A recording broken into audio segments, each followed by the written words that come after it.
দেখেন, আল্লাহ পাক হেদায়েত এবং বুঝ সবাইকে দিবেন না। আল্লাহ যে আপনাকে এই কথাগুলো শোনার তৌফিক দিচ্ছেন, বোঝার তৌফিক দিয়েছেন, আপনার কান পর্যন্ত পৌঁছে দিয়েছেন, আপনি সৌভাগ্যবান।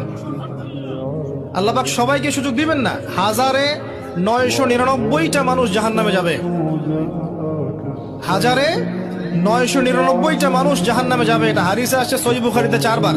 আর আল্লাহ পাক সূরা আরাফের 179 নম্বর আয়াতে ওটাও বলেছেন, ওয়ালাকাদ যারা'না লিজাহান্নামা কাসীরাম মিনাল জিন্নি ওয়াল ইনস। প্রচুর জিন আর মানুষকে দিয়ে আমি জাহান্নাম পূর্ণ করে দিব। লাহুম কুলুবুন লা ইয়াফকাহুনা বিহা, হৃদয় ছিল উপলব্ধি করতো না। ওয়া লাহুম আযানুন লা ইয়াসমাউনা বিহা, কান ছিল শুনতো না।